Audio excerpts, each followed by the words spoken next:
Microsoft భూమిపై అత్యంత నిశ్శబ్ద ప్రదేశాన్ని నిర్మించింది. ఇది యుఎస్ఏలో ఉన్న వాషింగ్టన్ లోని రెడ్మండ్ లో వారి ప్రధాన కార్యాలయంలో అన్ఈకోయిక్ ఛాంబర్ ఉంది. ఇది అత్యంత నిశ్శబ్ద ప్రదేశంగా గిన్నిస్ ప్రపంచ రికార్డులో నమోదైంది. ఇందులో శబ్ద స్థాయి -20.3 డెసిబెల్స్ అంటే మానవ వినికిడి స్థాయి కంటే తక్కువ ఉంటుంది. ఈ గదిని అన్ఈకోయిక్ అని పిలుస్తారు. అంటే ఇందులో ప్రతిధ్వని రాదు, రీసౌండ్ అనేది ఆ గదిలో రాదు. బయటి ధ్వని పూర్తిగా ఈ గదిలోకి రాకుండా నిర్మించారు. బయటి శబ్దం 0% కూడా వచ్చే ఛాన్స్ ఉండదు. బయటి శబ్దం రాకుండా గోడలు, పైకప్పు మరియు నేల భారీ ఫోమ్ తో కప్పబడి ఉంటాయి.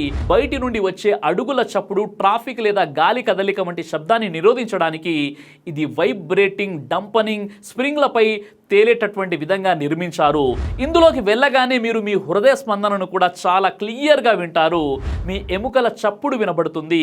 ఊపిరితిత్తుల గాలి పీల్చుకునే శబ్దం కూడా మీకు వినిపిస్తుంది. అంతేకాదు మీ రక్తం ప్రవహించే శబ్దం కూడా మీరు వింటారు. ఇందులో 30 నుండి 45 నిమిషాల కంటే ఎక్కువ సమయం మీరు ఉండలేరు.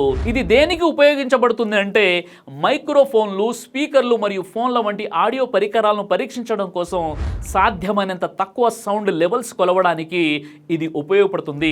శబ్దం చేయని టెక్నికల్ వస్తువులను డిజైన్ చేయడానికి కూడా ఇది ఉపయోగపడుతుంది. దీని గురించి మీరు ఇప్పుడే వింటున్నారా లేక గతంలో కూడా విన్నారా? కామెంట్ ద్వారా నాకు తెలియచేయండి.